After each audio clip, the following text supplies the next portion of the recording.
أعوذ بالله من الشيطان الرجيم. بسم الله الرحمن الرحيم.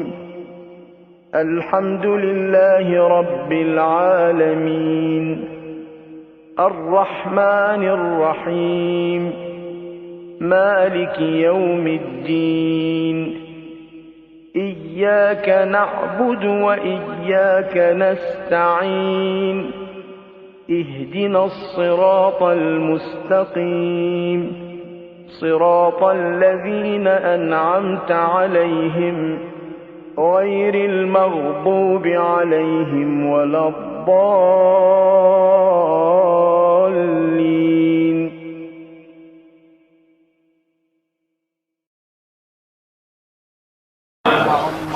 کچھ تاریخوں کا ایسا عجیب امتزاج اور اتفاق ہے کہ 14 معصومین کے سلسلے کی وہ دو شخصیتیں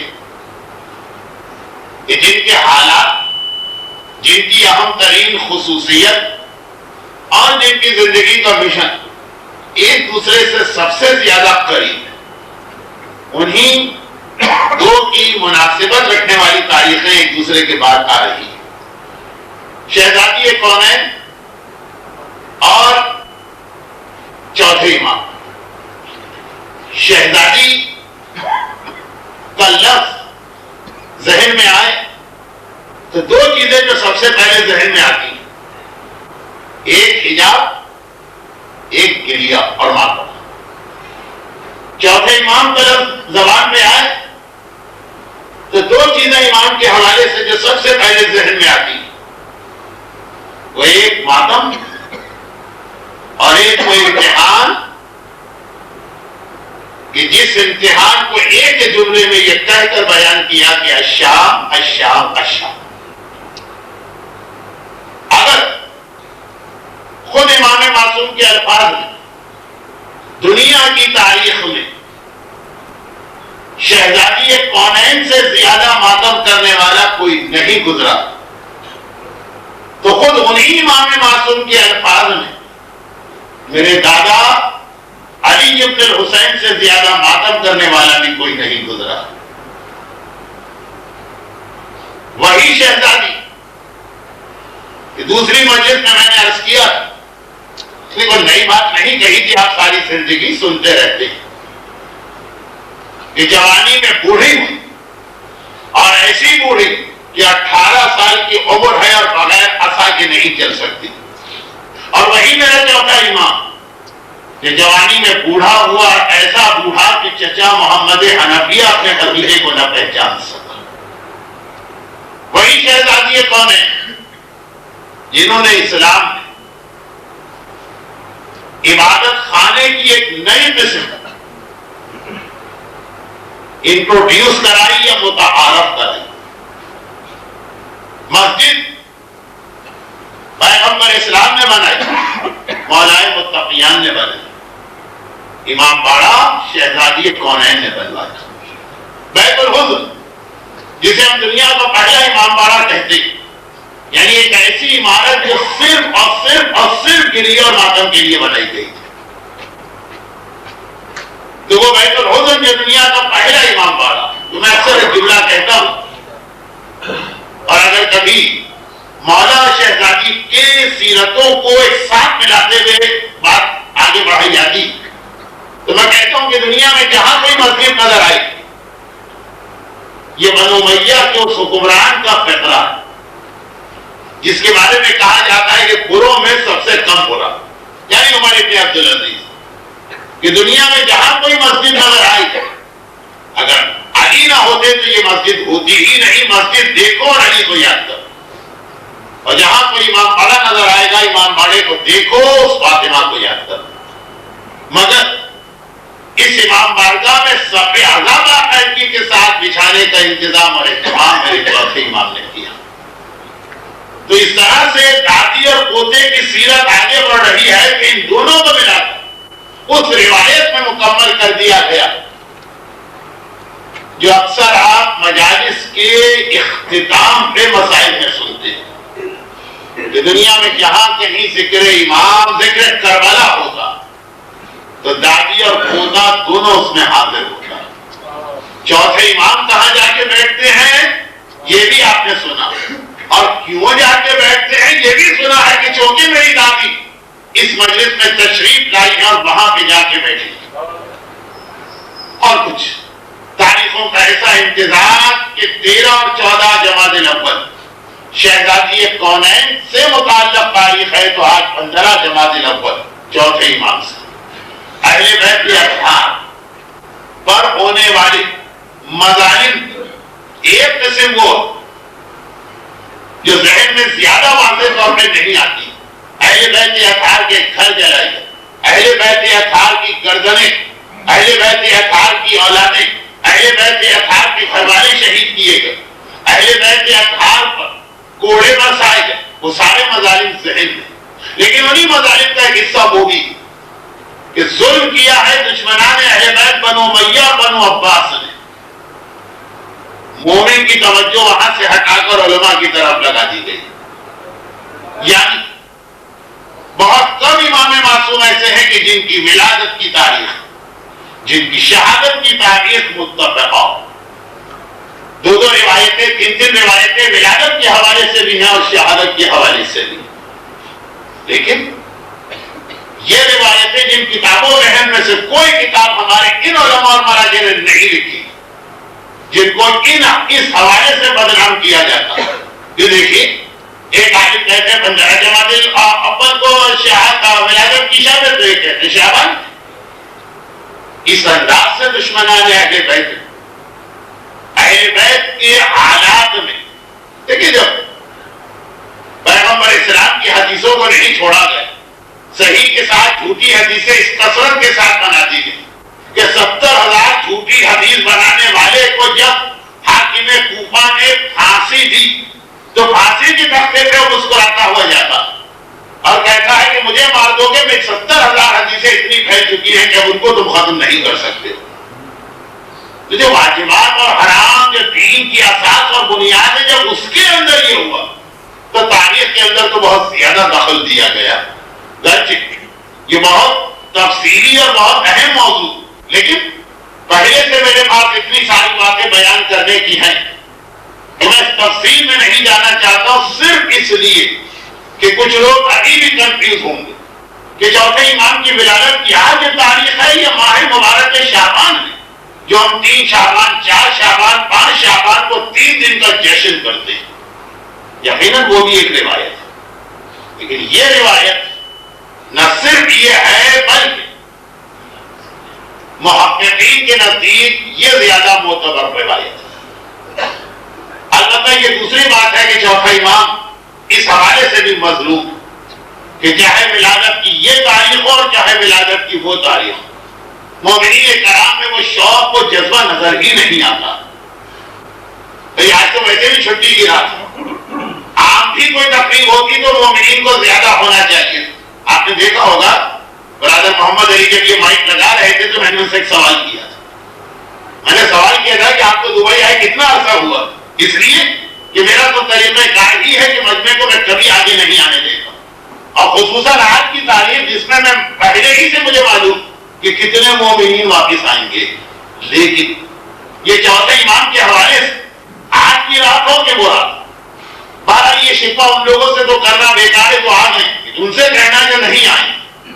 لیکن ایک آخری بات جو میں کہنا چاہتا ہوں کہ جو میری 6 تقاریر ہو گئی, 5 شہزادی کے حوالے سے اور ایک چوتھے امام کے حوالے سے, تو شہزادی کا نام زبان پر آتے ہی ذہن میں جو 2 چیزیں سب سے پہلے آتی, لیکن جو تیسری چیز سب سے پہلے آنا چاہیے, جو 2 سال پہلے میں نے اسی امام بارگاہ کے اسی ممبر کی انہی مجالس میں بیان کیا, چوتھے امام کا نام ذہن میں آتے ہی جو 2 چیزیں سب سے پہلے ذہن میں آئیں, لیکن جو چیز اس کے علاوہ سب سے پہلے ذہن میں آنا چاہیے, اس دن بھی میں نے کہا تھا اور آج اسی سے بات کو ملاتے ہوئے آگے بڑھا رہا ہوں. حجاب یقیناً دونوں کی سیرت میں انتہائی اہمیت رکھتا, کریا اور باطن یقیناً دونوں کی سیرت میں انتہائی اہم رکھتا, لیکن شہزادی کی سب سے بڑی فضیلت جو چھپ گئی وہ ہے علم سیدہ.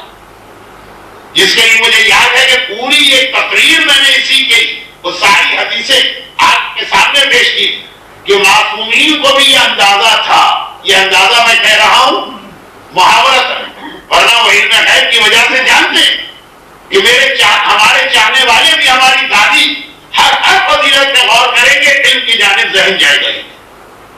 چنانچہ بعض اوقات اس انداز سے شہزادی کے علم کا تعارف کرایا گیا کہ خود امام کی توہین ہونے لگی. ایرانی سوال کرتا ہے کہ امام سوال کا جواب نہیں جانتے لیکن جواب نہیں دیتے. غلام سے کہتے کہ گھر سے جاؤ ہماری دادی کی مصحف فاطمہ اٹھا کے لاؤ، پھر اس طرح سے امام ورق پلٹ رہے جیسے واقعاً کسی کو کوئی چیز معلوم نہ ہو اور وہ کتاب میں ڈھونڈ رہا. اور اس کے علاوہ مسلسل وہ روایتیں جن کا خلاصہ یہ ہے کہ شہزادی کو بھی سب سے زیادہ جو چیز پسند آتی تھی وہ یہ کہ مدینے کی عورتیں آ کر ان سے مسائل پوچھے. وہ ایک عورت کا واقعہ تو چلے الحمدللہ ہمارے ممبروں میں پڑھا جاتا کہ وہ آگے سوال کر رہی ہے شہزادی اور فلاں مسئلہ اس کا جواب، دوسرا سوال کیا، تیسرا سوال کیا، 9 سوال کی. 10ویں سوال میں شرما گئی کہ میں کتنی زحمت ہوئی شہزادی. تو آپ دیکھیں جس انداز سے شہزادی نے اس موضوع کی اہمیت کو بتایا، وہ انداز ہی ایسا ہے کہ جیسے سوال کرنے والا جو سوال کر رہا وہ جواب دینے والے کو ایک بڑا رتبہ عطا کر رہا. ایسا نہیں ہے کہ تم سوال کر رہے ہو تو گویا ہم جواب دے کے تم پہ احسان کر رہے ہیں. انداز یہ وہ اختیار کیا جیسے تم نے ہم پر احسان کیا. یہ صرف بات کو سمجھانے کے نہ شرما جو رہی ہے تمہاری زبان، تمہارے انداز سے لگ رہا ہے کچھ اور پوچھنا چاہتی ہے. کہا کہ شہزادی تو مجھے یہ سوچ کے شرم آ رہی ہے کہ میں کتنا آپ کا وقت دوں. شہزادی کی جو مصروف ترین زندگی، وقت نہیں ملتا وقت نہیں ملتا وقت نہیں ملتا، یہ تقریباً 2 دن کا موضوع ہمارا بن گیا. واقعا شہزادی کی زندگی ایسی ہے وقت نہیں ملتا. میں کتنا آپ کا وقت دوں. تو شہزادی نے نہ یہ جواب دیا کہ بھائی ہماری ذمہ داری ہے، نہ یہ کہا کہ بھائی یہ واجبات ہے اس کو تو پوچھو. شہزادی نے جو بات کہی وہ آپ نے ممبروں سے بہت سنی.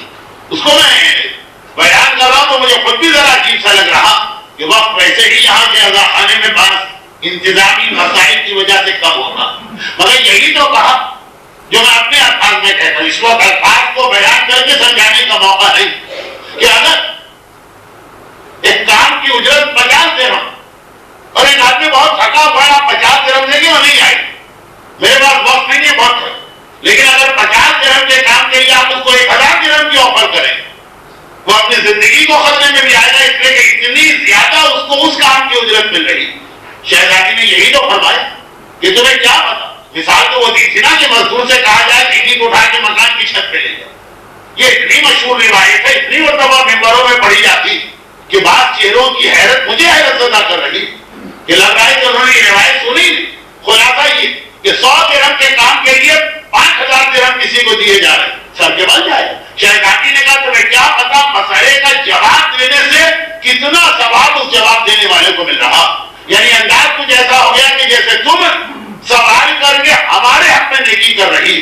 شہزادی کو سب سے زیادہ جو چیز پسند ہے نہیں ہے مدینے کی اور دوسری جانب چوتھا امام.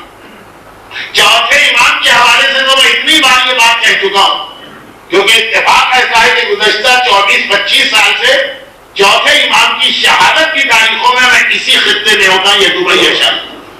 اور یہ جملہ میں ضرور کہتا ہوں اس لیے کہ آج کل کچھ ایسا ماحول بن گیا ہے کہ واجبات و حرام کی تعلیم کا مذاق اڑایا جاتا اور ممبر سے اگر خدا نہ خاصہ 1-2 مسئلے بتا دیے جائیں تو لوگ اس کو مجلسی نہیں سمجھتے. کہا جاتا ہے کہ جیسے کوئی اہل بیت کی شان میں گستاخی کر دی گئی. اس لیے اکثر یہ جملہ کہتا ہوں کہ تمام ائمہ طاہرین چوتھے امام کے حوالے سے خاص بات یہ ہے کہ ان کی امامت شروع ہوتی ہے مسئلہ شرعی کے بیان سے. جو سب سے پہلا چوتھے امام کا تعارف امام کے حوالے سے ہوا کہ اب یہ امام ہو گئے. وہ اسی وقت ہوا کہ جب زینب کبریٰ نے جا کے کہا بیٹا اب تم میرے زمانے کے امام ہو. ناؤ اب اس لیے میں پہلا مسئلہ شرعی پوچھنے آئی ہوں کہ آج میں جل کے بن جاؤں کہ گھر سے خیمے سے باہر نکل سکتی ہوں. پہلا سب سے پہلا فریضہ امامت بھی جو چوتھے امام نے ادا کیا اور جو سب سے پہلے چوتھے امام کو امام زمانہ کہنے لیکن جب تک کہ اس سے پہلے کا امام زندہ، وہ بالقوہ امام ہے، بالفعل امام نہیں ہے، یعنی آپ اس کو نہیں کہہ سکتے کہ ہے میرے زمانے کے امام، ہے وہ امام، لیکن نہیں کہہ سکتے آپ کے میرے زمانے کے امام۔ چوتھے امام کے لیے جب پہلی بار یہ لفظ استعمال ہوا تو وہ واجبات و حرام کے مسئلے سے متعلق، جسے انتہائی حقارت کے ساتھ آج کل سمجھا جاتا ہے، حکمت سے اس کا بیان ہونا ہی نہیں چاہیے، لیکن چوتھے امام جن کی ولادت کا جشن منانے کے لیے آپ جمع ہوئے، نہ صرف یہ کہ ان کی امامت کا آغاز یہاں سے ہوا، بلکہ 35 سال کی مدت امامت، 35 سال کی مدت امامت، کم مدت نہیں۔ ایک تو پہلو آپ کے سامنے آیا کہ کربلا کا ماتم کرتے رہے، لیکن یاد رکھیے کہ اس کے ساتھ ساتھ چوتھے امام کی امامت نے پہلی بار مدینے اور بلکہ پورے عربستان صحیح معنوں میں اس حوزہ علمیہ کی بنیاد رکھی جسے پانچویں اور چھٹے امام نے اس عروج پر پہنچا دیا کہ آج ہم جعفری کہلانے لگے، لیکن وہ سلسلہ چوتھے امام کا قائم کیا ہوا تھا، کیونکہ حکمران، اب یہ دفاعی حوزہ علمیہ ایک جملہ تو آپ نے بہت سنا، چھٹے امام کے زمانے میں وہ ظالم آپس میں لڑ رہے تھے، اس لیے چھٹے امام کو موقع مل گیا علوم کو پھیلانے، یہ آدھا جملہ۔ صحیح جملہ یہاں سے شروع ہوتا کہ ایک وقت وہ آیا کہ عالم اسلام امامت کا محتاج ہو گیا، یعنی اسلامی دنیا اتنی بڑی ہو گئی کہ اب جو ان کے نئے نئے مسئلے، اس کا جواب کوئی مسلمان عالم نہیں دے پا رہا۔ اب حکومت محتاج ہو رہی ہے کہ ذرے امامت کی جانب رجوع کیا جائے اور ان مسائل کے جواب ان سے لیا جائے۔ یہ میں بہت مختصر کر رہا ہوں، یہ تو آدھے گھنٹے کا ایک معروضہ، تو وہ چوتھے امام کے زمانے میں تھا، پانچویں امام کے زمانے میں نہیں تھا، چھٹے امام کے زمانے میں نہیں تھا، یعنی حکومت محتاج ہو رہی ہے امامت کی، وہ چوتھے امام کے زمانے۔ جب محمد بن قاسم نے سندھ کو فتح کیا، مسلم ابن عقبہ نے ترکستان کو فتح کیا، موسیٰ ابن نصیر نے افریقہ کو فتح کیا، طارق بن زیاد یورپ میں داخل ہوا، اور ان تمام دنیا کے جو بڑے بڑے علاقے، جب جہاں کے لوگ مسلمان ہوئے تو وہ جاہل بدو عرب تو نہیں تھے، ان کے پاس پہلے سے علوم تھے، ان کے پاس پہلے سے نظام تھے، عربوں میں کوئی نظام نہیں، جو بتایا مان لیا، ان کے پاس پہلے سے نظام، جو بتایا انہوں نے کہا ہمارے یہاں ہمارا قانون تو یہ کہتا، اسلام اس کے بارے میں کیا کہہ رہا، اس کا جواب دینے کی حکومت محتاج ہو رہی ہے امامت کے پاس آنے کے لیے۔ وہ چوتھے امام کا زمانہ، پانچویں امام کے زمانے میں محمد بن قاسم نہیں گزرا، اس وقت تک تو اس بیچارے کو موت کے گھاٹ اتارا جا چکا۔ پانچویں امام کے زمانے میں موسیٰ ابن نصیر نہیں گزرا، اس وقت تک تو خلیفہ سلیمان نے اس کی گردن اڑا دی تھی۔ یہ سب چوتھے امام کا زمانہ تھا۔ تو چوتھے امام بہت وقت کو بچانے کے لیے میں آج کل کی زبان میں بول رہا ہوں، حوزہ علمیہ کی بنیادیں رکھی، جسے بعد میں پانچویں امام نے آگے بڑھایا اور چھٹے امام نے تو اس کمان پہ پہنچا دیا، کیونکہ وہاں واقعہ آپس میں جھگڑا۔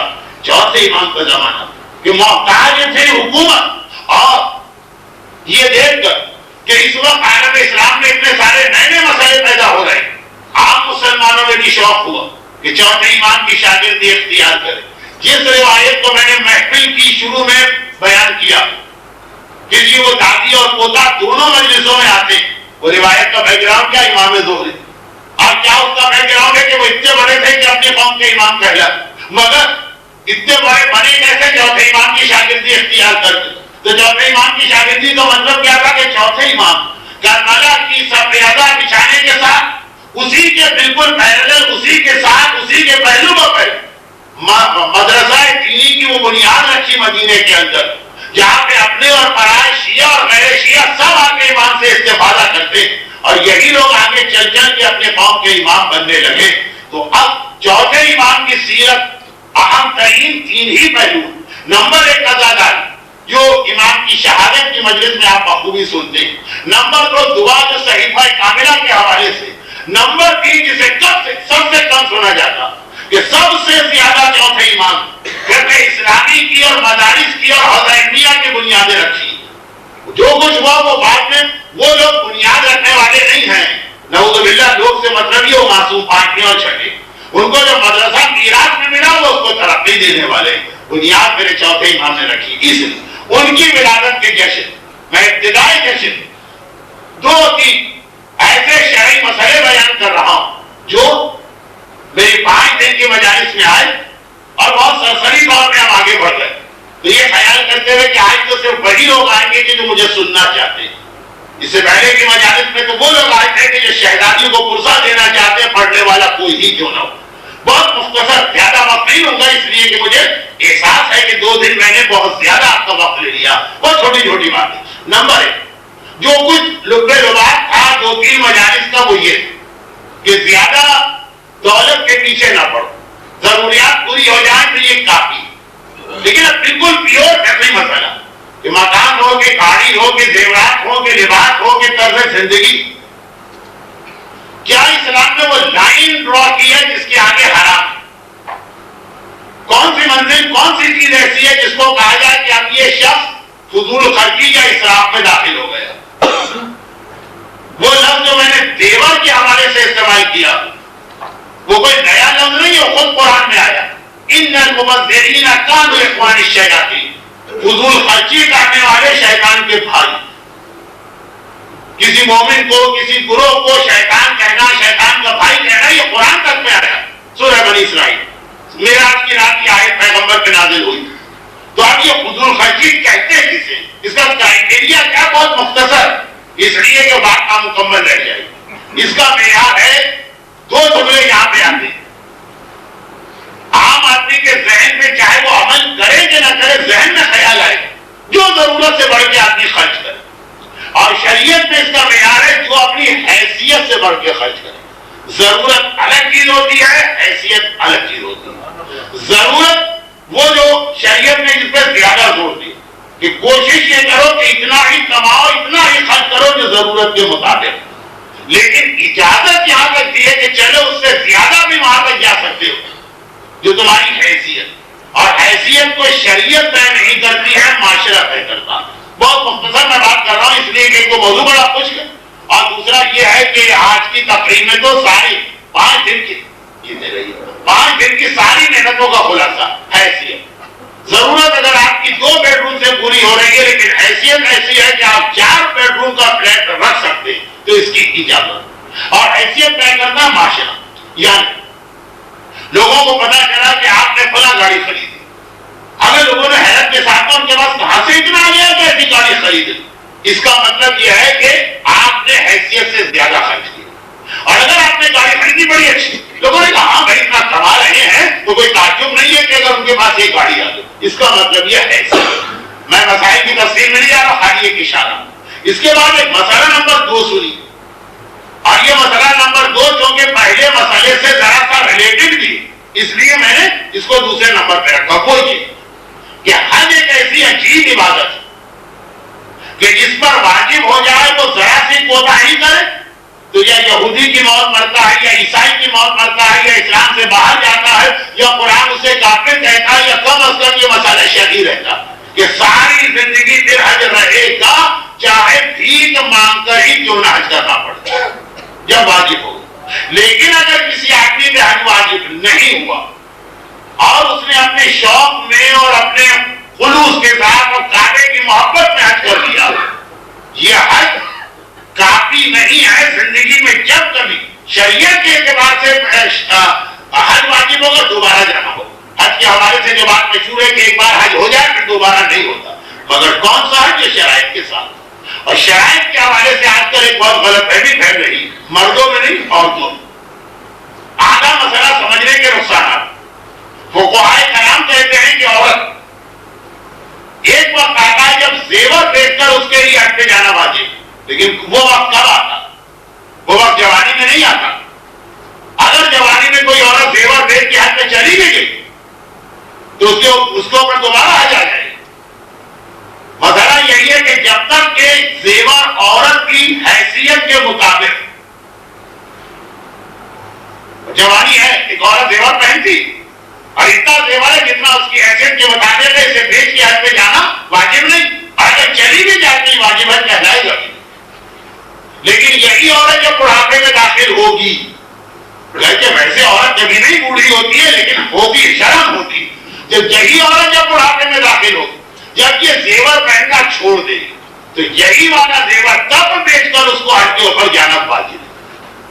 اگر ابھی وہ چلی بھی دوسرے الفاظ میں اور اس مسئلے کو عام کر دیں کہ اگر ابھی آپ کے اوپر، اب چھوٹی سی ایک بات عرض کر دوں یہاں پر، اگر اس میں آغاز کوئی اور آغاز سیستانی کے مسئلے میں اختلاف ہے، اختلاف بھی سن لیجیے، اور وہ یہ ہے کہ مثلا ایک آدمی کی حیثیت نہیں ہے حج پر جانے کی، لیکن وہ کہیں سے ایسا قرضہ لے لیتا ہے جو بڑے آرام سے وہ ادا کر دے گا، انٹرسٹ فری لون مل رہا ہے، کسی مومن نہیں دے دیا ہے، آرام سے جب دل چاہے دیتے ہیں، آغاز کوئی کے اعتبار سے حج واجب ہو گئے۔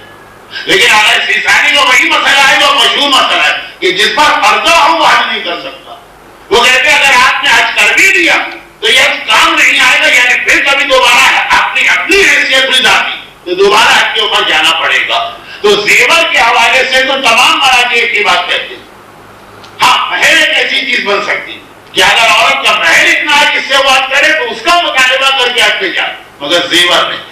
اور یہاں پہ تیسری اور آخری بات سمجھیے، یہ دو باتیں میں نے کیوں بیان کی کہ اس امام معصوم کی ولادت کا جشن ہو رہا کہ جس کی امامت کا آغاز ہی ایک مسئلہ شرعی کے بیان سے ہوا، اور ساری زندگی امام ماتم کے ساتھ ساتھ جس چیز کو سب سے زیادہ اپنا مشن بنایا ہے وہ یہی مسائل کا لوگوں تک بیان۔ اب آئیے اصل کی چوتھے امام کی سیرت، ایک طرف تو اسلامی معاشرے کی مجبوری بنی امامت، بلکہ بعض علماء بہت ساری بہت تحقیقی اور تفصیلی باتیں، بعض علماء یہ وجہ بھی لکھی کہ اتنا زیادہ کربلا کا ذکر کرنے والا چوتھا امام اور حکمرانوں کے ہاتھوں سے ظاہری اعتبار سے کیسے محفوظ رہے۔ نعوذ باللہ، امام کسی کا محتاج نہیں ہوتا ہے، لیکن ظاہری اعتبار سے حکمرانوں چوتھے امام کو کیوں اتنا پریشان نہیں کیا، انہیں کیوں اس عزاداری اور گریے سے نہیں روکا، جو ویسے کربلا کے حوالے سے کتنی پابندی ہے، جتنے بھی جہاد ہوئے مختار کے، سلیمان کے، اور جتنے ان میں تو سمجھ میں آتا کربلا کی، اس کے علاوہ بھی کربلا کی زیارت کی ساری پابندیاں چوتھے امام کے زمانے میں، اور چوتھے امام کو اجازت دی جا رہی ہے کربلا کا ذکر کرنے کی۔ تو ایک جواب اس کا یہ بھی دیا گیا کہ چوتھے امام مجبوری ہے زمانے کے حکمرانی، وہ مجبور ہے کہ ان کو زندہ بھی رہنے دیں۔ زندہ رہنے کے بھی دو طریقے ہیں نا، ایک جیسے 7ویں امام سے زندہ ہے لیکن قید خانے میں، 10ویں امام سے زندہ ہے مگر ہاؤس اریسٹ۔ چوتھے امام کو اس طرح سے بھی کبھی نہیں کیا گیا، اس لیے کہ چوتھا امام مجبوری بن رہا ہے ظالم حکمرانوں کی۔ وہ مجبوری میں پہلے بتا چکا ہوں، اتنا وقت نہیں دو سے دورا، اور مجبوری ہے ان کی کہ چوتھے امام کو وہ حوزہ علمیہ قائم کر کے بڑھانے دے۔ اس کی وجہ سے ان حکمرانوں کے ان سوالوں کا جواب مل رہا کہ جب جواب وہ دیں گے تب جو نئے علاقے مسلمان ہوئے وہ ان کے کنٹرول میں رہیں گے۔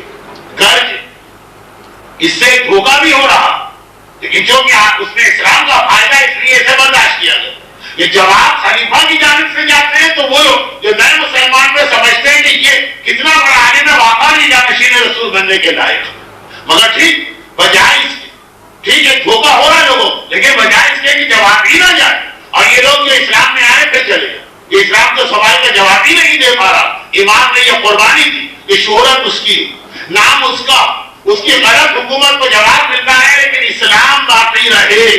اسلام بچانے کے لیے اہل بیت نے ہر دور میں الگ الگ طریقہ اختیار کیا۔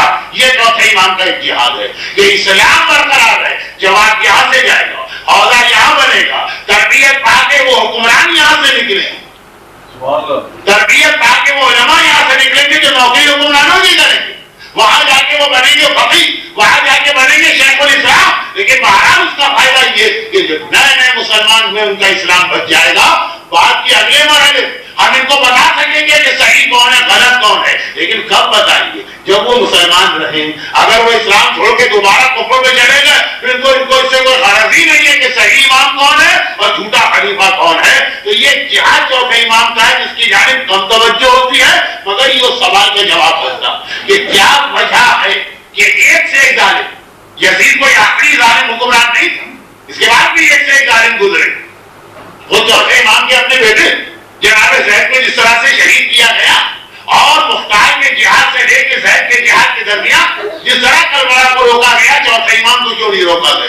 چوتھے امام کے اوپر وہ پابندیاں کیوں نہ لگی؟ تو اس کی ایک وجہ علماء یہ بتاتے ہیں کہ اس انداز کا جہاد چوتھے امام کر رہے ہیں، حکمران کی ضرورت بنتے چلے جا رہے ہیں گھر سے. یہیں سے ایک پیغام اور بھی آتا ہے، لیکن وہ ایک جملے میں کہتا ہوں کیوں، اگر اس کی طرف چلا گیا تو 5 دن کی جو محنتیں تھی وہ نامکمل رہ جائے گی. اور وہ یہ کہ یہی چوتھے امام نے اپنے شیعوں سے بھی کہا کہ تم جب تک تیرا بیٹا ظاہر ہو کر اپنی حکومت قائم نہیں کرتا ہے، تم گویا 32 دانتوں کے بیچ میں زبان کی طرف سے زندگی گزارو گے. سب تمہارے دشمن. کافر کھڑا ہوگا وہ بھی تمہارا دشمن ہے کیونکہ مسلمان، اور مسلمان کھڑا ہوگا وہ بھی تمہارا دشمن ہے کیونکہ تمہارے محمد کے چاہنے والے. لیکن پھر کیسے اپنے آپ کو بچاؤ، اتنی صلاحیت پیدا کرو کہ تم ان لوگوں کی ضرورت بن جاؤ. وہ دشمن تمہارے ہیں لیکن اس لیے تمہیں ختم نہیں کرتے کہ تمہارے بغیر ان کا کام ہی نہیں چلتا. ہر دور میں یہ دیکھو کہ آج کے زمانے کی ضرورت کیا، اور اس ضرورت کے اعتبار سے اپنے بچوں کو تربیت دو، انہیں وہ تعلیم دو، انہیں وہ ٹریننگ دو کہ وہ اپنے زمانے کی ضرورت بن جائے. ان کو دیکھ کر ظالموں کی آنکھوں میں خون بھی اترے اور اس کے باوجود وہ ان کو زندہ رکھنے پر مجبور ہو جائیں. لیکن میں نے کہا نا یہ جملہ کافی ہے. کیوں؟ ایک تو ویسے بھی علماء آج کل اس کی زیادہ تفصیل بیان کرتے رہتے ہیں اور یہ اپنی جگہ ایک الگ موضوع ہے. اب آئیے کہ چوتھے امام ان حکمرانوں کی ضرورت، مگر عام معاشرے کو چوتھے امام سے دور کرنے کے لیے حکمران کی ضرورت کس اعتبار سے ہے کہ ہندوستان جب فتح ہوا تو ہندوستان کوئی بدو اربوں کا علاقہ نہیں تھا جنہیں اونٹ اور اٹھنے کا فرق نہ ہو. یہاں پرانی تہذیب، یہاں کے پرانے علوم، چنانچہ یہاں کے سوال کے جواب دینے کے لیے میں بار بار اس کو دہرانا نہیں چاہتا ہوں، لیکن جو کہ مومنین آتے جا رہے ہیں بس ایک بار تو اب حکمران کے لیے ضرورت ہے چوتھے امام، لیکن اس کے لیے اپنی کرسی بھی ضروری کہ عام لوگوں کو چوتھے امام سے کاٹ دیا جائے، لیکن جو ہمارے مسئلے اس کے لیے چوتھے امام رہے. اس وقت بھی دنیا گزشتہ 30-40 سال کی تاریخ کے بارے میں کہا جاتا کہ کچھ ایسے حکمران جنہوں نے بعض شیعہ قائدین کو جیل میں ڈالا ہوا اور ان کی مدد سے اپنی حکومت چلا رہے، اور جب ان کا انتقال ہوا تو پھر اس کے بعد وہ حکومتوں کا نظام بگڑا. لیکن یہ جملہ جتنا مبہم ہے اتنا ہی رہنے دیجیے. چوتھے امام حکمران کی ضرورت بھی ہے، حکمران کے لیے خطرہ بھی، اس کی کرسی کے لیے خطرہ بھی ہے، اس کی کرسی کے لیے ضرورت بھی. ضرورت کی وجہ سے نہ صرف یہ کہ ان کو زندہ رکھنے میں مجبور، بلکہ اس پر بھی مجبور ہے کہ ان کا عہدہ چلتا رہے تاکہ اس میں ہمارے بھیجے میں پڑھ کے پھر ہمارے پاس آئے، ہمیں روزانہ ان سے رابطے کی ضرورت نہ پڑے. اور خطرہ بھی کہ اگر یہ جو اس طرح سے اپنا عہدہ چلا رہے، عام لوگوں میں ان کی مقبولیت اور محبوبیت بڑھ گئی تو 2 الگ الگ طریقے حکمرانوں نے اختیار کیے. چوتھے امام رہے اور ان کا مدرسہ ہے، لیکن دوسری جانب عوام میں چوتھے امام، دیکھیے الفاظ میں بہت برے استعمال کر رہا ہوں لیکن وقت پاپولر نہ ہونے پر اس کے لیے طریقہ یہ اختیار کیا جو اصل جو میرا جملہ ہے وہ یہ جو آج کے زمانے میں طریقہ اختیار کیا گیا وہ یہ کہ معاشرے کو اتنا کرپٹ کر، اتنا عیاشیوں کا عادی بنا دو کہ اب وہ چوتھے امام کے نام سے گھبرائیں. لیکن جو بہت ہی زیادہ بہترین قسم کے لوگ ہوتے ہیں وہ علماء کے نام سے گھبراتے. ایک عام مومن تو کہتا ہے فلاں نقلی کا عالم کو ملا لو برکت ہوگی، وہ کہتا مجھے چاہیے ہی نہیں. یہ آئیں گے اور آنے کے بعد سلینگ لینگویج استعمال کر رہا ہوں، ہمیں عوامی زبان آنے کے بعد خالی پھٹے ہی ڈالیں گے، ہماری ساری خوشی کی تقریب کا خاتمہ کر دیں گے. یہ حرام ہے، وہ حرام ہے، یہ گانے بند کرو، مکسچرنگ بند کرو. ایک نکاح میں اب تک مجبوری ہے کہ نکاح کا صیغہ پڑھوانے کے لیے عالم کو بلایا جاتا ہے، وہ کتنا مشکل ہو جاتا جتنی دیر وہ بیٹھا رہتا. لیکن یہ تو ابھی ہمارا معاشرہ اتنا نہیں بگڑا، ڈش اینٹینا اور کیبل سے پوری نسل تیار نہیں ہوئی. تو ابھی اسٹارٹ ہوا ہے نا، جب اس کی نسل تیار ہوگی تو آپ دیکھیے گا جب کرائٹیریا ہی بدل جائے، جب معیار ہی بدل جائے. جیسے پاکستان آج سے 30 سال پہلے جو رشوت نہیں لیتا اس کا احترام ہے، حتیٰ رشوت لینے والا بھی احترام کرتا اور اپنے عمل کو چھپانے کی کوشش کرتا ہے. معیار ہی بدل جائے. آج اس کو بدھو کہا جاتا ہے، بیوقوف کہا جاتا ہے، کم عقل کہا جاتا ہے، سیدھا سادہ کہا جاتا ہے. تو اب جب معیار بدل دو نا، اچھائی کو برائی بنا دو، برائی کو اچھا. سلمان حیرت زدہ ہو گئے تھے نا جب رسول خدا نے کہا تھا کہ اے سلمان آخری زمانہ آئے گا جب لوگ نیکیوں پہ عمل کرنا چھوڑ دیں گے اور برائیوں کو کرنے لگے. سلمان نے کہا یا رسول اللہ کا ایسا زمانہ بھی کبھی آ سکتا. پیغمبر نے کہا بلکہ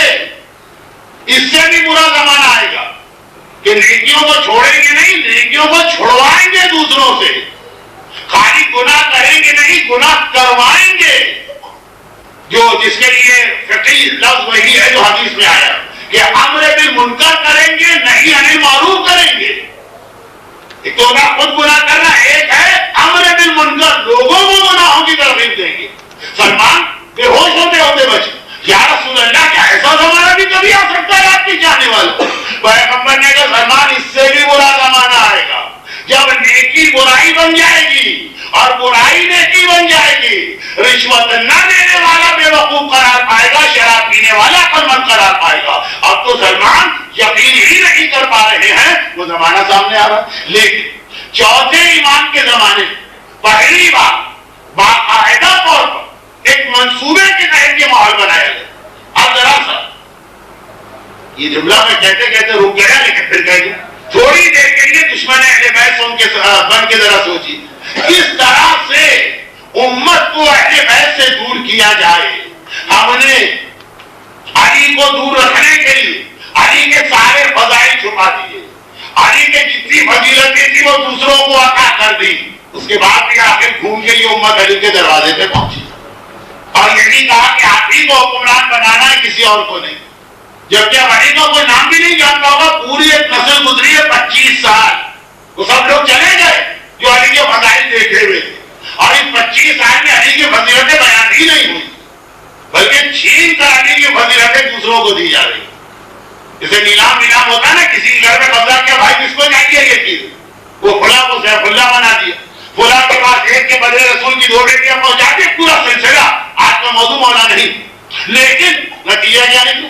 ٹھیک 25 سال کے بعد یہی مسلمان گھوم کے دوبارہ علی کے دروازے پہ آ رہے ہیں، علی کو ڈھونڈتے ہوئے آ رہے ہیں، مل نہیں رہے، مدینے کے باہر پہنچ رہے ہیں. تو کہا یہ تو بیکار ہو گیا طریقہ. اب دوسرا طریقہ کیا؟ دوسرا طریقہ یہ کہ یہ شو کرو عالم اسلام کو کہ یہ ہمارے ساتھ ہیں، ہمارے مخالف ہی نہیں. یہ اپنے مشتبہ کے ساتھ کئی طریقہ بھی ناکام ہو گئے. تیسرا طریقہ کہ تلوار کے ذریعے ان کا خاتمہ کرو. یہ رہے ہی نہیں دنیا میں، تو اور زیادہ گڑبڑ ہو گئی، نام یزید داخلے کچھ نام ہو گیا. کیا کیا جائے کہ اہل بیت کے نام و نشان کم از کم امت مسلمہ کے ذہنوں سے مٹا دیا جائے.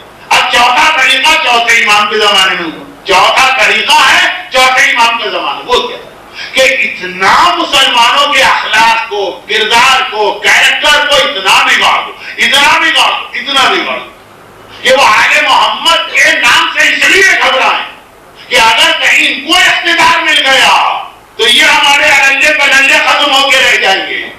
جیسے بعض اوقات مذاق میں ہمارے یہاں مذہبی لوگ بھی کہتے ہیں کہ بھائی اگر مولویوں کی حکومت آ گئی تو ٹیلی ویژن پہ کیا ہوگا؟ اگر جتنی بڑی بڑی داڑھی والے مولوی نظر آ کے لیکچر دے رہے ہوں گے، نہ وہ ڈرامے ہوں گے، نہ وہ سیریل ہوں گے، نہ وہ ساتھ ہوگی، نہ وہ بہو ہوگی، نہ وہ ہنگامے ہوں گے، نہ وہ گانے ہوں گے. اور یہی جملے جو عقل میں دین لوگ کھلم کھلا دیتے، جو ایران سے بہت بڑی تعداد میں طاغوتی بھاگے تو ان میں ان کا یہ بھی کہنا کہ کیا مصیبت بن گیا، ٹی وی جو چینل بدلا، ماما پہلے میں کوئی نظر آ رہا. وہ امامے کا لفظ تو نہیں کہتے نا، اس کے لیے کوئی اور لفظ استعمال کرتے. اب اتنا بگاڑ دو، اتنا بگاڑ دو کہ لوگ آل محمد کو چاہے اچھا بھی سمجھیں، لیکن یہی کہ وہ اچھے ہیں اپنے ہی گھر میں، ہمارے گھر میں نہ آنے پائیں. اس لیے کہ جب شراب کی عادت ہو جائے، جیسا خلاصتاً کبھی آپ سن بھی لیتے ہوں گے مجلسوں میں کہ بھائی مولا کو اتنی عقیدت سے بلا کے لانے والے اس لیے خلاف بھی ہوئے، یاد ہو گئے علی، پھر علی کی حکومت ان سے کہاں برداشت ہو رہی ہے. یعنی کو بہت ہی مختصر ایک جملے میں کہا جائے کہ عجیب ہے یہ حکمران، نہ خود کھاتا ہے نہ ہمیں کھانے دیتا، وہ خود کھانا کھائے نہ کھائے، ہمیں تو مطلب کھانے دے. اب کا اتنا مسلمانوں کو بگاڑو کہ مسلمان کہیں کہ عجیب ہے یہ امام، نہ خود کوئی گناہ کرتا ہے نہ ہمیں کوئی گناہ کرنے دیتا. ہم مومنین کیسا امام چاہتے ہیں جو کائنات کا سب سے پاک و پاکیزہ، جو حدیث کتاب کی آپ سن رہے تھے اس کے اندر جو کرائٹیریا بتائے گا اتنا پاک و پاکیزہ، لیکن خود اتنا پاک و پاکیزہ ہم سے پاکیزہ کی بات نہ کرے، ہمیں تو سارے گناہ کرنے. ایسا ہی ہمیں امام چاہیے نا. تو کہا بہت سے مومنین یہی تصور ذہن میں رکھ کے بیٹھے کہ ہماری جو شرابیں ہم پی رہے ہیں بخشوائیں گے وہی پاک اور پاکیزہ امام.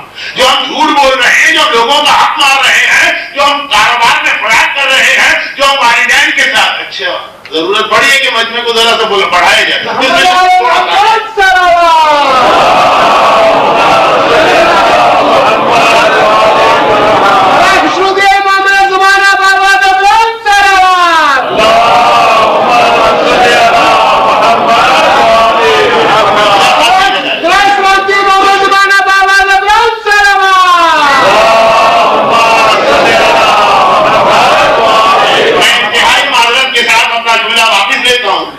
جو میں نے کہا تھا کہ آج چوتھے امام کے جشن ولادت ہے، لیکن دیکھیں مومنین نظر نہیں آئیں گے، یہ الحمدللہ آج بھی اتنے ہی ہیں. یہ تو میری غلطی تھی، اس لیے میں نے لیکن خلاصہ یہ کہ ہمیں امام وہ چاہیے جو حد سے زیادہ پاک و پاکیزہ. ہماری نگاہوں میں انہی جشن ہیں جناب ربیع الاول کو آپ جن کے عید الزہرا میں جن کے حالات و واقعات، ہمیں وہی امام چاہیے، لیکن ہم سے وہ کچھ نہ چاہے بلکہ جو کچھ ہم گناہ کرتے رہے وہ صاحب تطہیر ہو اور ہم صاحب گناہ رجسوں، اور اس کا کام یہ کہ ہمیں پاک کرتا رہے. تو باقاعدہ چوتھے امام کے زمانے میں ماحول بنائے گے. چنانچہ اکثر میں جملہ کہا کرتا اور ابھی بھی کہہ دوں کہ بھائی بنو امیہ کے یزید کے بعد کے خلفاء جس انداز سے کھل کے گناہ کیے، گناہ بہت سے لوگ کرتے لیکن حکمرانوں کا طریقہ پردہ ٹانگ دیتے، پبلک کو پتہ نہ چلے. ایسے ایسے گناہ کیے کہ وہ جو واقعات آپ کو ملتے ہیں وہ کھلا گناہ والا. محل کے اندر وہ قرآن کے ساتھ جو کرتا ہے ٹھیک ہے کرے، لیکن پبلک کے اندر وہ قرآن کو ٹھوکر مار کے اس طرح مسجد سے باہر پھینک دیتا، صرف اس لیے کہ اس نے کسی کام پہ استخارہ دے گا. آیت نکلی وخاب کل جبار عنید، ہر ظالم و سرکش کے لیے خرابی ہے تو ایک مرتبہ ٹھوکر مارے قرآن باہر دے. وہ جو باقاعدہ شراب کا تالاب بنا دو، شراب کون نہیں پیتا؟ حتیٰ ایسے لوگ بھی تھے جن کے پیٹ بھی پھٹے تو اس میں سے شراب نکلتی رہی، لیکن باقاعدہ تالاب بنا کے لوگوں کے سامنے شراب میں سوئمنگ کرنا. بھائی جتنا بھی وہ نماز کا مذاق اڑاتا گھر کے اندر، لیکن اپنی قمیص کو ابا اور امامہ پہنا کر پبلک میں نماز جماعت کے لیے بھیج دینا، یہ کتنی نماز کی توہین اور مسجد کی توہین سب کیا ہے. کیوں اتنا بگاڑ دو، اتنا بگاڑ دو، اتنا بگاڑ دو لوگوں کو کہ اب امام معصوم کے نام سے وہ کانپنے لگے، زیارت امام کے لیے جانے کو تیار نہ ہو. زیارت تو 5 منٹ کی ہوتی ہے، اتنا بگاڑ دو کہ بھائی امام سوال کریں. نعوذ باللہ کس انداز کے سوال؟ میرے پاس آ رہے منہ سے شراب کی بدبو، میرے پاس آ رہے گاڑی منڈوانے، میرے پاس آ رہے عورت کے حجاب، ضرور یہ سوال کریں. تو اتنا یہ چوتھے امام کا زمانہ ہے جو آج یہی کام کیبل ٹی وی کر رہا، جو یہی کام آج ڈشینٹینا کر رہا. تو اخلاقی اعتبار سے اہل بیت کے فضائل کو چھپا کر دوسروں کو آگے لانا ناکام ہو گیا. یہ شو کرنا کہ یہ اہل بیت تو ہمارے ساتھی ہیں ناکام ہو گیا. تلوار کے ذریعے اہل بیت کا خاتمہ ناکام ہو گیا. اب کا کردار اتنا لوگوں کو بگاڑو کہ لوگ اہل بیت کے نام سے اس لیے گھبرا جائیں کہ نہ خود گناہ کرتے ہیں نہ ہمیں گناہ کرنے دیں گے. یہ چوتھے امام جن کی ولادت کا جشن ہے. چنانچہ اگر وہاں پہ تلوار کے ذریعے سے اہل بیت کو ختم کیا تو اہل بیت نے جواب تلوار سے دیا، اور یہاں پر جب اخلاق اور کردار کو بگاڑا گیا تو اس کا جواب چوتھے امام نے بھی اس انداز سے دیا کہ لوگوں کے اخلاق اور کردار بنا. چوتھے امام کی زندگی بہت ہی مختصر کہہ کے اپنی بات کو اختتام پہ لے جا رہا ہوں کہ ڈش اینٹینا اور کیبل ٹیلی ویژن کا جو آج کا ماحول، چوتھے امام کی زندگی میں یہ ماحول حکمرانوں اپنے تمام تر مسائل کے ذریعے اختیار کیا. بے شک اس وقت یہ میڈیا نہ تھا لیکن دوسرا میڈیا تو تھا. جیسے میں نے مثال دی کہ سب سے بڑا میڈیا اس زمانے میں مسجد کی اتنی توہین کی گئی کہ ایک عورت نجاست کی حالت میں جس میں غسل جنابت واجب ہے امامہ بنا کے بھیج دی، گجا جا کے نماز پڑھو، اور لوگوں نے پڑھ لی. اتنا لوگوں کی نگاہ میں یہ چیز ایک معمولی بن گئی، کیا مسجد، کیا نماز، کیا نجاست. تو اب وہ ماحول تھا چوتھے امام، وہ ماحول ہے آج اس کا طریقہ. اب اس کا جواب میں نے کہا نا کہ اسلام خالی ان کو ڈپریس نہیں کرتا، خالی مایوس نہیں کرتا، یہ خرابی یہ خرابی یہ خرابی، آپ پریشان ہو جب کریں کیا. اس کا جواب پھر چوتھے امام نے جس طرح سے اس دور میں دیا وہی جواب آج کے دور میں بھی چلے گا. ٹھیک، ہمیشہ پہلے اپنے گھر سے شروع کرنا. سب سے پہلی چیز اتنی آپ نے سن لی، لیکن اتنا سننے کے باوجود اس کی اہمیت ابھی تک وہی کہ یہ جو ڈش اینٹینا اور کیبل ٹیلی ویژن کا آج کا ماحول، شراب اور زنا اور خنا کا اس زمانے کا ماحول، یہ سارے گناہ کس کیٹیگری میں آتے ہیں؟ گناہوں کی دو قسمیں ہوتی، ایک عام گناہ ہے، ایک بے حیائی والے گناہ. بے حیائی کا مطلب یہ ہوتا ہے کھلا کھلا جو آدمی گناہ کرے، یعنی ایک آدمی گناہ کرے لیکن ایک شرم کا پردہ رکھے. ایک یہ کہ اتنا بے شرم بے غیرت بے حس ہو جائے. بے حیائی سے مطلب خالی وہ زنا والے گناہ نہیں، یہ شراب بھی اسی کیٹیگری میں آتی ہے، یہ بے حجابی بھی اسی کیٹیگری میں آتی ہے اگر آدمی بے حس ہو جائے. اور اس کا حل وہی جو قرآن نے بتایا، ان الصلاۃ تنہی عن الفحشاء والمنکر. وہ جو دو بہت بڑے بڑے مسئلے آج کے بھی، اور یہی وجہ کہ چوتھے امام کے جتنے مشہور لفظ وہ سب اہمیت نماز کی جانب متوجہ کرنے والے. چوتھے امام کا ایک لقب ہے زین العابدین، عبادت ہو پھر عابد بنے پھر اس کی زینت چوتھے امام اس کے امام قرار پائے۔ چوتھے امام کا لقب ہے سید الساجدین، سجدے ہوں تب پھر سید الساجدین سمجھ میں آئے گا۔ چوتھے امام کا ایک لقب ہے گٹوں والا، کہ جس کے بارے میں روایت یہی ہے کہ اس کثرت سے رکوع اور سجدے کرتے تھے کہ کونیاں اور گھٹنے اور ماتھے ان تینوں پر باقاعدہ اتنے بڑے بڑے گٹے بنتے تھے کہ ہر سال مائنر سرجری کرانا پڑتی تھی، جس سے یہ گٹے کاٹے جاتے تھے، تھیلی میں جمع کیے جاتے تھے۔ وصیت تھی کہ میرے قبر میں میرے ساتھ ان کو بھی دفن کیا جائے جو عبادت خدا کی نشانی ہے۔ اب اتنی عبادت اور ایسی نماز، اور جیسا کہ آپ کو ایک عام مسئلہ معلوم ہوگا کہ واجب نماز کے علاوہ دیگر نمازوں میں زیادہ سے زیادہ چھپا کے نماز پڑھنے کا حکم واجب نمازوں کے علاوہ، لیکن چوتھے امام کی نمازیں جو ہمارے سامنے آئی وہ اس لیے آئی کہ لوگوں کے سامنے اور دکھا کے پڑھی جا رہی۔ اور یاد کیجیے پچھلے سال کی پہلی مجلس یہی سلسلہ میں نے کہا تھا کہ ہاں وہ منزل کہ جہاں پہ مقصد ہوتا ہے دوسروں کو کسی عبادت کا عادی بنانا، حکم اسلام ہے یہ ان کے سامنے کرو، یہ دکھا کے کرو۔ تو چوتھے امام جو بھی بتانا چاہ رہے کہ بنو امیہ کے فحاشی بے حیائی، یا میں آپ کی زبان میں بات کروں، بنو امیہ کے ڈش اینٹینا، بنو امیہ کے کیبل ٹیلی ویژن، بنو امیہ کے انٹرنیٹ کا حل کیا ہے؟ کہا ایک پہلا حل تو یہ کہ نماز، اس نماز کو نماز سمجھ کر، بیگار نہیں، مصیبت نہیں، بڑا کارنا نہیں، نماز کو نماز سمجھ کر اپنے گھر میں رکھو۔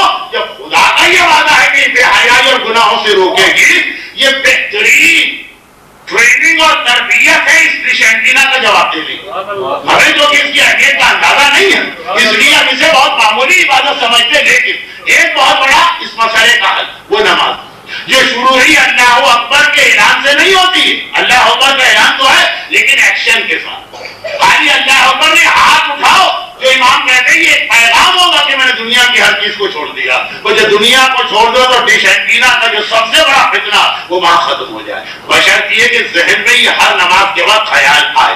اور دوسری چیز اس حوالے سے جو دوسری چیز امام نے کہی وہ یہ کہی، بہت اہم مسئلہ تھا جس پہ مجھے 1 گھنٹے بات کرنا تھی لیکن ہم مشکل سے 10 منٹ بچ رہے ہیں، اور وہ یہ کہ دیکھیے شیطان کا کام تو ہے برگلانا اور گمراہ کرنا۔ اپنا سلسلہ علم امامت سے، علم ہے کہ جو آدمی کو تمام چیزوں سے روکتا، اپنا سلسلہ علم امامت سے ہمیشہ برقرار رکھو اور وہ لائن کرتے نہ پائے۔ وہ جو تار تمہیں اور امام سے ملا رہا ہے نا، جسے بجلی کا تار کاٹنے تو ایک بار یہ اندھیرا ہو جائے گا، علم کے ذریعے سے اپنا سلسلہ ہمیشہ باقی رکھو۔ تو آج تو امام ہے نہیں، آج ہمیں امام سے ملانے والے سلسلے کا نام ہے مرجع۔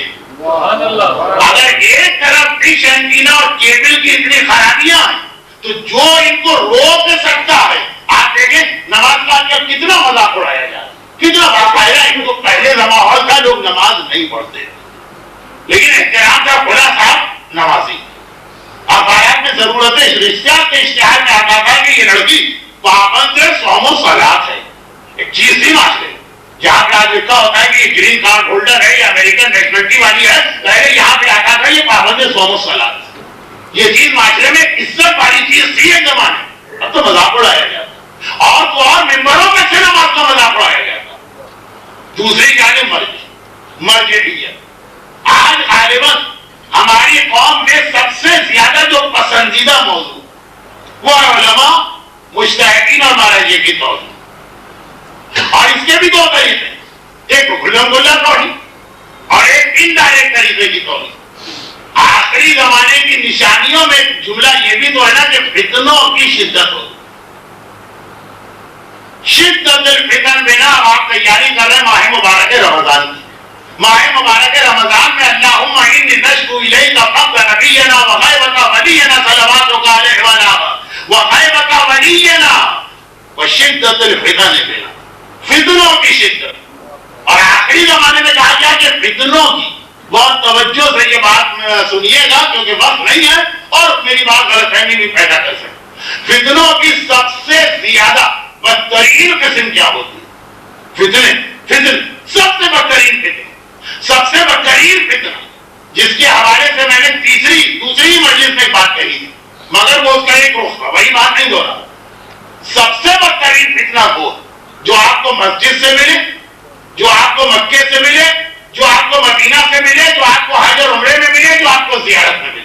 کتنی روایتیں ہیں کہ جب وہ شیطان کسی مومن کو کسی طرح نہیں بہکا پاتا تو پھر وہ اسے عبادت کے ذریعے بہکاتا. وہ ایک مشہور واقعہ ہے کہ وہ ایک عابد کو طوائف کے پاس بھجوا دی. اس کا بھی خلاصہ آغاز یہیں سے ہے نا کہ جب کسی طرح وہ عابد اپنی عبادت نہیں چھوڑ رہا, شیطان مسجد میں متقی اور مقدس آدمی کا روپ دھار کے آیا.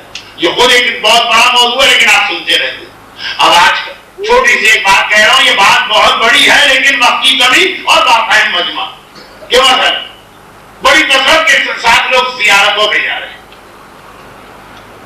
واقعی کیوں نہ جائیں, اتنے سالوں تک جو روکا گیا تو مومن سیری نہیں ہوتی, ساتھ میں 10 دفعہ بھی جائے تو دل جاتا اور. لیکن بعض لوگ اس طرح سے زیارت پہ جاتے ہیں کہ دل یہی چاہتا ہے کہ شاید ان کا نہ جانا ان کے حق میں زیادہ بہتر. مرزا کبیر کے مشہور شاگرد مشیر, اگر ان کے استاد مرثیے کے بادشاہ تھے تو یہ حسیے کے بادشاہ. لیکن ایک مسئلہ ان کا ظاہرین کے حوالے سے ہے کہ ایمان نپٹ کے رہ گیا قبر حسین. جاتے ہیں ایمان کے ساتھ, ایمان نہیں چھوڑ کے واپس آتے بغیر ایمان. اب دیکھیں باقی ساری دنیا تو ٹھیک ہے, زیارت سے لوگ آتے معلوم شکوک و شبہات میں مبتلا ہو. تم وہاں گئے تھے اپنا ایمان بڑھانے کے لیے, تم وہاں گئے تھے مزید ایک روحانی طاقت دینے کے. مولانا کیا آغاز سیستانی کی تقلید درست بھی ہے, جائز بھی ہے, وہ تو ہماری زبان بھی نہیں جانتے, وہ تو ہمارے کلچر کو بھی نہیں جانتے. مولانا کیا ان کو خونس بھی دیا جا سکتا ہے, ان کے بعد کسی قسم کا کوئی اکاؤنٹس کا سسٹم نہیں ہے, ان کے بعد کوئی ایسا نظام نہیں ہے. لیکن زیارت پہ جب تک کہ نہیں جا رہے تھے کوئی مسئلہ نہیں تھا. زیارت کر کے آئے تو جو بہت ہی بنیادی 2 مسئلے, امام معصوم ان کو کسی ظاہری وسیلے کی ضرورت نہیں, پھر بھی ایک پیغام ہم کو دیا کہ رسول اللہ کی رسالت کے لیے بھی دولت خدیجہ تھی, اور اہل بیت اطہار نے بھی خمس کی اہمیت کو بتایا کہ دنیا کا کوئی مشن اچھا ہو کہ برا بغیر مادی وسائل اور بغیر دولت کے نہیں چلتا. اسلام نے خمس کی صورت میں ایک انسٹیٹیوشن بنا کے دیا. آج دیکھیں سب سے زیادہ اسی میں اعتراض ہو رہا ہے, اور یہ دونوں سلسلے ایک دوسرے سے ملے ہوئے. دیکھیں اسلام کا اپنا ایک نظام, ایک آج کل ہر ایک کے ذہن پہ خناس سوال ہے کارپوریٹ کلچر کا. اس میں ایک آدمی کی اپنی کمپنی ہے, وہ اپنے لیے بھی کوئی چیز خریدتا ہے جس کا خود مالک ہے, تو معلوم ہے کہ واؤچر بنائے گا تاکہ اکاؤنٹ میں آ جائے کہ 5 درہم کی چیز ان کے لیے خریدی گئی. لیکن شرط تو نہیں, ہمارا پیسہ ہماری مرضی ہے, جیب میں ڈالے کیوں اس جیب. مرضی کرام سے جس انداز کا اکاؤنٹ آپ چاہتے ہیں وہ ملٹی نیشنل کمپنیوں کے لیے چاہے بالکل ٹھیک ہو اور سی اے کے اصولوں کے اعتبار سے ٹھیک ہو, مگر اسلام میں اس کی ضرورت نہیں ہے. میں اس کی جواب نہیں دے رہا, وقت نہیں, لیکن خلاصہ بتا رہا کہ مرجعیت کا طاقتور نظام آنکھوں میں کانٹے کی طرح سے کھٹک رہا. اب اس نظام کو ایک دم سے کیسے توڑا جائے. ٹھیک ہے, کچھ ایسے بھولے بھالے مومن ہیں کہ ان سے کہتے ہو کہ مرضی غلط ہے تو فوراً مان لیں گے, ان لوگوں کے لیے تو یہی کہا گیا. لیکن جو صدیوں سے سن بھی رہے ہیں اور مرجعیت کی برکتیں دیکھ بھی رہے ہیں, ان کو اس طرح سے نہیں کہا جائے گا. ان کے لیے دوسرا طریقہ کیا, مرجعیت کو ٹکڑے ٹکڑے کیا گیا. دیکھیے پیغمبر نے مومن کی پہچان یہ بتائی کہ ساری دنیا کے مومن ایک قسم کی مانند ہے, ایک عزم میں درد ہوگا سارا جسم متاثر ہوگا, اور کسی چیز میں ہم نے یہ نہیں رہا.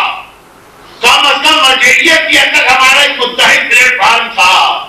اب ایسے شوشے چھوڑے جا رہے ہیں کہ ایسا ہی کیوں نہ ہو کہ عرب دنیا کا الگ مرجع اور ایرانیوں کا الگ مرجع اور ہندیوں اور پاکستانیوں کا الگ مرجع اور کینیڈا اور امریکہ والوں کا الگ مرجع.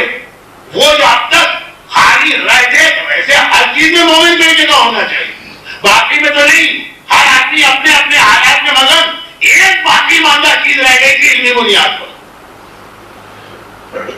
یہ نعرہ رسول کے بارے میں بھی لگا اور ہمارے زمانے میں بھی لگا. یہ خمینی کے کیا تعلق پیغمبر سے عرب تھے معلوموں کے لیے کوئی ضرورت ہے, لیکن مرجعیت کے تو نہیں تھا. عربوں نے مخالفت کی, لیکن مرجعیت کے حوالے سے یہ نعرہ چلایا جا رہا. یہ ایسا نہیں ہے کہ لوکل مسئلے حل ہو جائیں. کیوں؟ اس لیے کہ دنیا میں پھر 150 مرجع ہم کو جائیں. افریقہ والے کہیں گے یہ کیا بات ہے کہ عرب کا مرجع اور پاکستانی تو ہمارے لیے کوئی تیسرا مرجع ہونا چاہیے, اور امریکہ والے کہیں گے چوتھا مرجع ہونا چاہیے. جو ہمارے مسئلے سمجھتا. ہمیں پتہ ہی نہیں کہ مرجع فتوے دیتا کس طرح ہے کہ جس میں ہر علاقے کے مسئلے آ جاتے ہیں. لیکن یہ بات ہے مرجعیت کو کمزور کرنے. مرجعیت کمزور ہوگی ڈش اینٹینا اور کیبل ٹیلی ویژن طاقتور ہو. اور دوسری بات کی کمزوری کا دوسرا طریقہ وہ تو ایسا ہے کہ میں تو اکثر اس میں جملہ اپنی طرف سے بھی بڑھا دیتا ہوں. وہ یہ کہ مرجع امام معصوم تو ہے نہیں کہ اگر وہ ٹھوکر مارے تو پتھر سونا بن جائے، اور اگر وہ ایک اشارہ کرے تو زمین پہ سونے کا دریا بہ جائے. وہ اس دنیا میں رہ کے کام کرے گا، اس دنیا کی چیزیں اس کو چاہیے. خمس کی شکل میں مرجعیت کی ایک بہت بڑی طاقت ہے، مادی بھی ایک طاقت ہوتی ہے. اس کو توڑنا ہے کسی طرح سے. کوئی مرجع پھر اس پوزیشن میں نہ آنے پائے کہ حکومتوں سے ٹکرائے. یہ طاقت اتنی بڑی طاقت ہے مادی اعتبار سے کہ حکومتوں کو بھی پتا کہ ہم مرجع کو خرید ہی نہیں سکتے.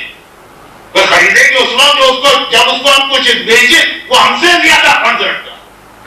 اور یہ کئی واقعات ہیں، کسی ہمارے زمانے کے وقت نہیں ہے اس لیے واقعات نہیں بول رہا ہوں کہ مرجع نے آنکھ میں آنکھ ڈال کے بات کی کہ تم ہمیں کیا دے رہے ہو، اگر تمہیں ضرورت ہے تو اس سے 10 گنا زیادہ ہم سے لے گے.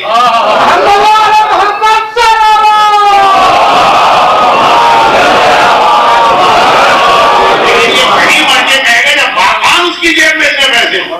ورنہ حکومتوں کو بھی پتا ہے کہ خالی پیری یہ زبانی باتیں ہیں، ان کے پاس ہے کچھ نہیں.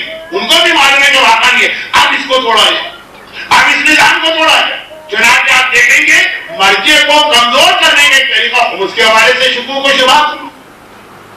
بلکہ اگر شریعت یہ کہتی بھی کہ خمس آپ اپنی مرضی سے دے سکتے ہیں، تو ابھی آج کے زمانے میں جس سرکار سے نظام مرجعیت کو کمزور کیا جا رہا ہے اس میں تو ہماری ذمہ داری تھی کہ ٹھیک ہے شریعت ہمیں اجازت دیتی ہے، ہم اس اجازت کو استعمال کر ہم دیں گے انہیں کو تاکہ ہمارا مرجع طاقتور. اگر واجب نہ بھی ہوتا تب بھی یہ ضروری تھا. اور ویسے تو شریعت میں ویسے ہی واجب، ہمیں تو کوئی حق ہی نہیں ہے پوچھنے کے. جیسے آپ کسی سے آپ 10,000 قرض لے کر آئے آپ اس کو واپس کر دیں، آپ کو پوچھنے کا حق نہیں. اس نے رسید بنائی کہ نہیں بنائی، اس نے اکاؤنٹ میں لکھا کہ نہیں لکھا، اس نے اس جیب میں ڈالا کہ اس جیب میں ڈالا، اس کا پیسہ ہے جو بھی وہ کرے. دیکھیں بڑا بدتمیزی کا جملہ ہے لیکن وقت کم ہے اس لیے میں بچا رہا ہوں. اور یہاں ایک آخری بات اس حوالے سے اور عرض کروں. تاریخ تشیع کے ہر مرجع کے ساتھ جو میں نے 2 دن جملہ کہا کہ دوسروں کے امام کی کوئی حیثیت نہیں، ہمارا ہر مرجع دوسرے سے عظیم ہوتا ہے. اور چھوٹی سی ابھی آپ کے زمانے کی چیز، ایرانی پارلیمنٹ نے الجزیرہ کے نامہ نگار کو پارلیمنٹ میں داخل ہونے سے قانون روک دیا. کیوں؟ اس لیے کہ اس نے آیت اللہ سیستانی کی شان میں اس ٹیلی ویژن نے گستاخی کی.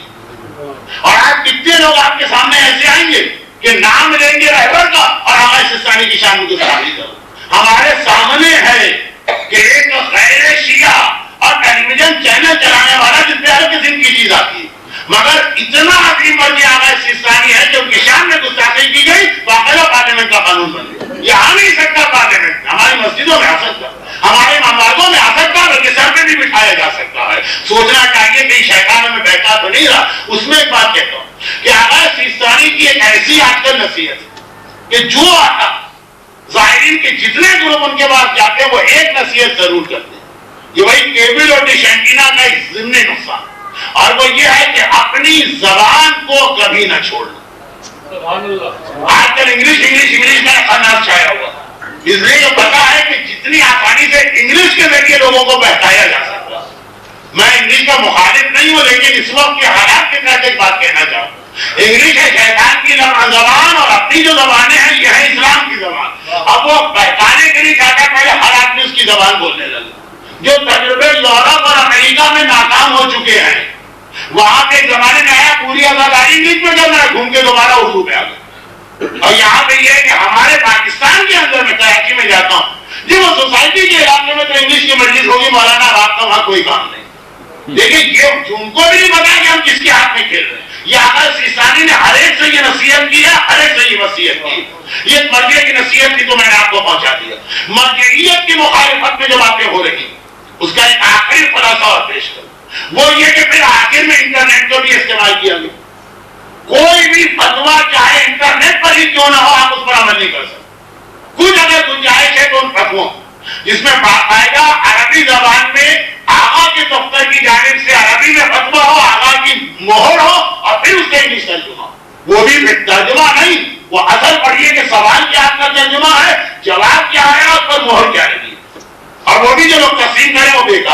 لیکن انٹرنیٹ بھی آپ کا استعمال ہو رہا، ایسے ایسے وقت میں آ رہے اور ہر آدمی اس کو لے کے گھوم رہا ہے، یہ بھی مرجعیت کے خلاف ایک سازش ہے۔ لیکن ہے کیا چیز مرجعیت؟ مرجعیت وہ چیز ہے جسے چوتھے امام اور پانچویں امام اور چھٹے امام نے جو اپنا مدرسہ قائم کیا، اس مدرسے کی ایک شکل مرجعیت کہ ہم سے پڑھ کے جاؤ اور ہمارے چاہنے والوں اور ماننے والوں کو یہ دین سکھاؤ اور انہیں اس زمانے کی اس گمراہی سے بچاؤ کہ جو شراب کے تالاب ہوتے تھے، نجس عورتوں کی نمازیں جماعت ہوا کرتی تھی، قرآن کریم کو ٹھوکریں ماری جاتی تھی۔ ایک حکمران تو سینہ ٹھوک کے گیا کہ اس سال میں ہٹ پہ جا رہا ہوں، خانہ کعبہ کی چھت پہ بیٹھ کے شراب نوشی کی محفل سے جاؤں گا، اس سے پہلے ہی واصل جہنم ہو۔ کیسے روکو؟ اگر سب نہیں مانتے ہمارے چاہنے والوں کو روکو۔ چوتھے امام کا یہ مشن اس انداز سے ہمارے سامنے پورا ہوا کہ پھر چوتھے امام کے فوراً بعد جو ایک سب آئی ہمارے پاس علماء کی، ابو بصیر اسدی، محمد ابن مسلم، ابان ابن تغلب، ایک 18 ایسے بڑے بڑے صحابی آئے جن کے بارے میں تمام علماء کا کہنا یہ اگر کوئی حدیث نقل کرتے آگے ہمیں چیک بھی نہیں کرنا ہے کہ صحیح ہے کہ غلط، اس لیے کہ امام نے فرمایا جو یہ کہہ دے وہی حق ہوتا ہے۔ وہ چوتھے امام کی تیار کی علماء کی ایک پوری سب تھی، تو چوتھے امام کی ولادت کا جشن اس انداز سے منانے کے لیے کہ چوتھا امام خود خوش ہو، ان کے اس مشن کو ذہن میں رکھنا ہے اور ادھر ادھر، اور وہی مشن ہمیں ہماری 4 دن کی تقاریر کا خلاصہ کہ وہی مشن ہمیں ڈش اینٹینا اور کیبل ٹیلی ویژن سے بچا سکتا، تبھی یہ جشن صحیح معنوں میں بھرپور جشن ہو۔ اور چوتھے امام کی ولادت کی خوشی اس اعتبار سے بڑی مکمل خوشی تھی کہ اس وقت میرا مولا نہ صرف یہ کہ تھا بلکہ ظاہری اعتبار سے کوفے کا خلیفہ ظاہر بھی تھا۔ چوتھے امام کی ولادت مدینے میں ہوئی لیکن سن 38 ہجری میں ہوئی۔ مولا کائنات نے اپنی گودی میں اٹھایا اور یہ جملہ کہا کہ میرا نام علی ہے، میں اپنا ہی نام اس علی کو دے رہا ہوں۔ وہ بڑے علی تھے، یہ چھوٹے علی تھے، پورے خاندان اہل بیت نے جشن منایا۔ اس جشن کے موقع پر ہم ایسے موقعوں سے تو ضرور فائدہ اٹھاتے، خاندان اہل بیت کی خوشی کو دیکھ کر اپنی ساری حاجتیں کیوں نہ پیش کرتے۔ یا ہے مشکل کشائے کائنات، آپ کو ایسا پوتا عطا ہوا جو آپ کو اتنا اپنا جیسا لگا کہ آپ نے کہا میں اپنا نام اس کو عطا کر رہا ہوں۔ اے میرے مظلوم آقا سرکار سید الشہداء، آپ کے نام پہ دعائیں قبول ہوتی ہیں۔ آج تو آپ کے گھر میں اتنی بڑی خوشی کا جشن ہے۔ اے شہزادی فاطمہ زہرا، آج تو آپ کو وہ پوتا نصیب ہوا ہے جو آپ کے اس مشن کو ساری زندگی آگے بڑھائے گا۔ بس آپ سب بارگاہ الہی میں ہمارا وسیلہ بنے، ہماری تمام حاجتیں پوری کروائیے، ہم میں سے ہر ایک کو ہر مصیبت و پریشانی سے محفوظ کروائیے۔ پروردگارا جو روزی اور روزگار کی پریشانی میں مبتلا ہے، پنجتن کی خوشی کا واسطہ ان کی اس پریشانی کو دور فرما۔ ہمارے جو بچے امتحان دے رہے ہیں ان سب کو اس امتحان میں کامیاب فرما، اور ہم سب چھوٹے بڑے مرد اور عورتیں آخرت کے امتحان میں اہل بیت کے طفیل کامیاب فرما۔ پروردگارا چوتھے ایمان کی زندگی کا مشن ہمیں ساری زندگی عزاداری برقرار رکھ کر جنت میں بھی عزادار حسین کے نام سے داخل کر دے۔ پروردگارا خوشی ہمارے مرحومین کو پہنچا، تو ویسے بھی شب جمعہ ہے، ہمارے تمام مرحومین کی مغفرت فرما۔ پروردگارا دنیا میں خاص طور پر جہاں جہاں کچھ مظلوم صاحبان ایمان ظالموں کے خاص ظلم کا نشانہ بنے ہوئے ہیں، ان ظالموں کو نیست و نابود فرما۔ اپنے چوتھے امام ان مظلوم صاحبان ایمان کو کشائے عطا فرما۔ کہ بیمار کربلا کچھ مومن بیمار ہے، خاص ایک مومن نے اپنے گھر کے حوالے سے کہا خدا بندہ ان کو شفا عطا فرما۔ چوتھے امام کی ولادت کا جشن مکمل کرنے کے لیے اپنی آخری حجت فرزند چوتھے امام امام عصر والزمان کے ظہور میں تھا۔ آپ سب کو یہ جشن انتہائی مبارک ہو۔ اس سے پہلے کہ قصیدہ شروع ہو، بابا سے بلند ایک مرتبہ درود بھیجے محمد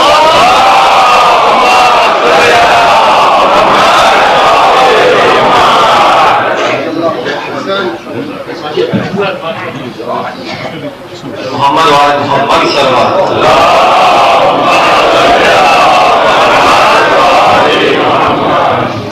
امید منقبت کے چند اشعار سماعت فرمائیے۔ درود پڑھے محمد وعلى محمد کا۔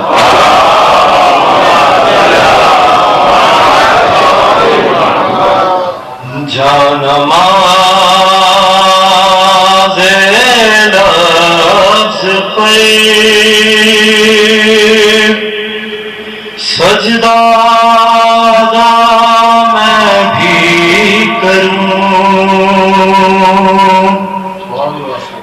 جان ماں